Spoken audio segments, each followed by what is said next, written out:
Hello and welcome to Pickleball Therapy, the podcast dedicated to your pickleball improvement. My name is Tony Roig. I am your host of this weekly podcast, as well as a master teaching professional and a senior professional pickleball player. Each week, we try and bring you content that will help you navigate the mental hurdles or the mental minefield that pickleball can present to us. This week, we are going to switch gears a little bit. We've been talking about a little bit about perspective and improvement, understanding how the best way to approach the game is from a big picture standpoint. Today, we're going to go a little bit more into the micro, into the weeds, and we're going to look at play. We're going to look at the play aspect of pickleball, and we're going to talk more specifically about how to navigate a game. We're going to give you some ideas on how to navigate a pickleball game that'll help you stay focused while you're playing, as well as keep a level head while you're out there and you navigate the sometimes turbulent waters that can be a pickleball game. Before we jump into the podcast, I want to let you know that our Pickleball Academy has several courses available for you now. One of those that's available that I want to highlight because we're talking about navigating a game is called Partner Play. And in the Partner Play course, you will learn how to better work with your partner when you're playing. We have some concepts in there that you can use no matter where you're playing, whether it's competitive or playing in rec play situations, open play situations. Having a better understanding of how to work with your partner is key to playing your best pickleball doubles, because after all, pickleball doubles is a team sport. So check that one out. I'll put a link down in the show notes so you can check that out. All right, let's jump into navigating a game. I mean, you think about navigating a pickleball game, it's, you think about it like navigating a ship through waters, right? Sometimes the waters are nice and calm and we sail super easy with the wind at our back and no problems. But oftentimes in a pickleball game, we'll find that the wind has shifted and all of a sudden, we have to tack in a different direction, or the waters have gotten a little rough, choppy out there, and we're having to navigate through some more difficult waters out there. And so wanted to talk about 5 different areas that I wanted to focus on in terms of ways to think about navigating the game. The first one I want to talk about is the natural ebb and flow of a game. What I want to talk about here is how a game has its peaks and its valleys, if you will, or troughs, I think is the term for troughs or troughs, I can't remember, but for a wave. But basically, you have the tops and the bottoms, right? You have the high and the low when you're playing. And that includes all aspects of the game. That can mean your focus as a player, right? Sometimes you're locked in, dialed in, and you're just seeing everything clearly. And 3 rallies later, you got distracted by something, or you're thinking about a phone call you have to make or whatever. You get distracted. So there's a natural ebb and flow that happens in a game and also in ourselves as players. It's important to understand that's natural. That's going to happen. And what we want to do is be aware of it so that when it's happening, particularly at critical junctures of a game, it's like 9-9-2 or something like that, that we take a moment there to really focus and really hunker down on what it is that we're trying to do on the pickleball court. I'll give you a tip that I use whenever I'm returning serve at a critical moment in the game. What I'll do is I'll get down a little bit lower in my stance, right? That really focuses me. It's a different stance for me, so it brings everything into more crisp alertness for me. You can also use your paddle as a tool, put it out in front of you, and really focus on that paddle being out in front and ready for the next shot. So it's tiring for you to do that. That's why you don't do it all the time. If it was easy to do, keep your focus razor sharp all the time, you would just do that. But it's tiring. It requires some energy and dedicated focus. So in those critical moments, you can use techniques like that to hunker down.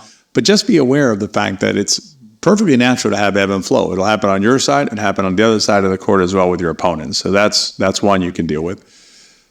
The second thing that's important to understand when you're playing is acknowledge that your opponents will in fact score and will in fact play some really good rallies. Meaning, you can't look at a game, you can't play a game and expect everything to go your way, right? You can't expect everything to be like placid waters, wind at your back. I mean, that's not fun. The reason we play pickleball is because it challenges us, right? It creates puzzles to solve, hurdles to overcome. And so when you're playing and your opponents win that tough battle, say you had a really nice rally and, you hit it into the net, or you hit it long, or your opponents hit a win, or whatever it is, that's going to happen, right? And you expect that to happen. And if you expect that to happen, right, then you're not caught off guard by it. You're not sitting there going like, how'd that happen? Because you said to yourself before the game started, you're like, you know what? These are good players. I expect them to do well. And if you're playing at level, which it's going to be a constant theme today, and as a constant theme, you should always think about. If you're playing at level, then your opponents should be able to play at the same basic level that you're playing, right? So however good you are, they should be. Generally, not everything exact, but in the same ballpark. And so if you're able to hit nice shots and win nice rallies, then so can they. So second thing is to expect that your opponents will battle out there. They're going to do their best and they're going to score some points. That's just part of the game. The third relates to the first two, which is navigating the ups and downs of the scoring. And what I mean by that is like, you hear that pickleball is a game of momentum. Most sports are games of momentum, meaning like, momentum will shift between teams. That's perfectly natural. Sometimes the momentum will be yours, meaning you'll be scoring some points. Maybe you go on a 4 or 5 point, run on a side out. And then all of a sudden your opponents do the same, right?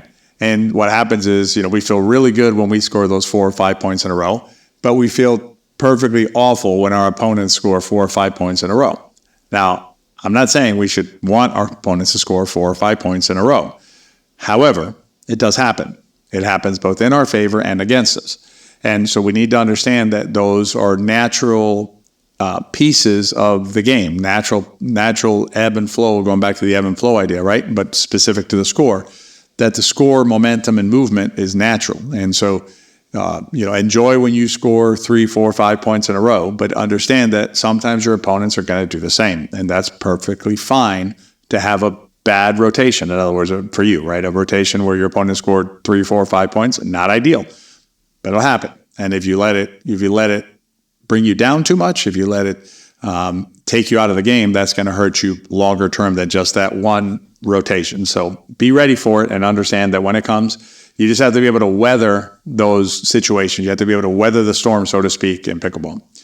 The next one I want to talk about is that your opponents are allowed to win games.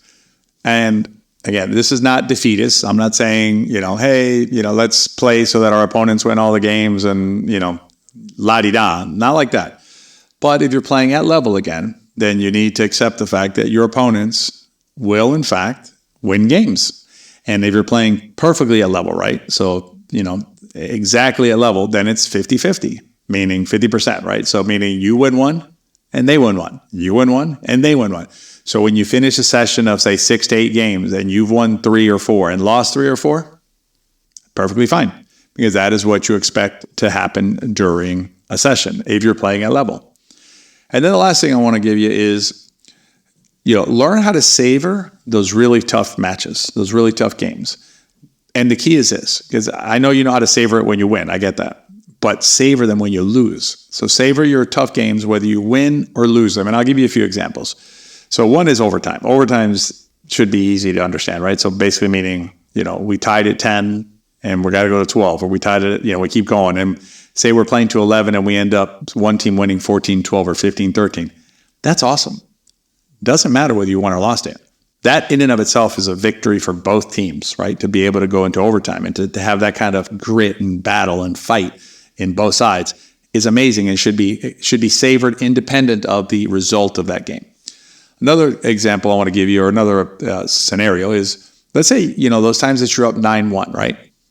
Kind of boring, right? 9-1, you're up 9-1, and, again, there's nothing to do. You're just like, might as well put your ship on autopilot and go downstairs and take a nap, right? Because the waters are so calm, the wind's behind you, everything's fine.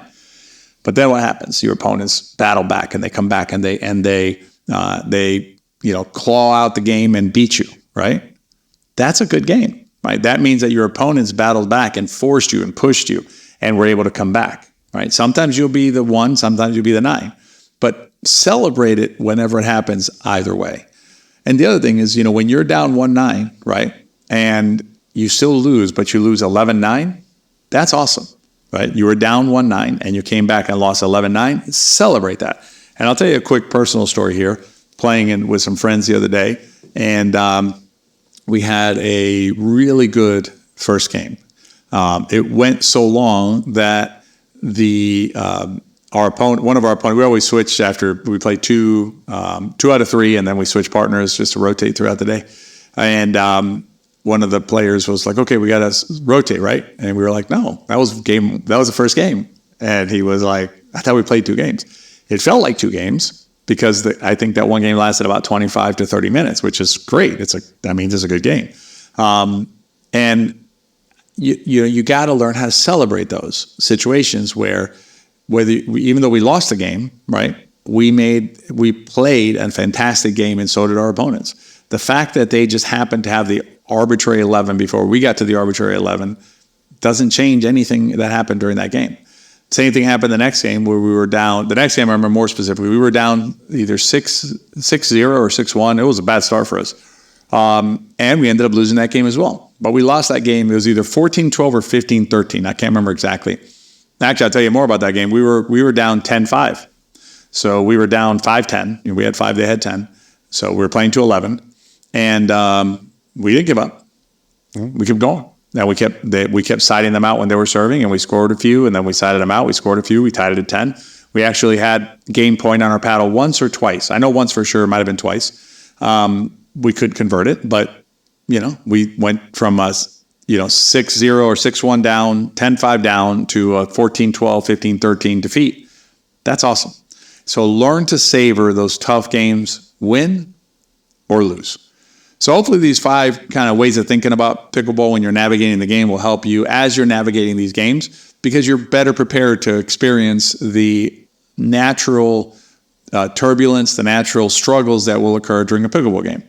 If pickleball was easy, if it was always calm sailing, wind at your back, you probably wouldn't enjoy it as much.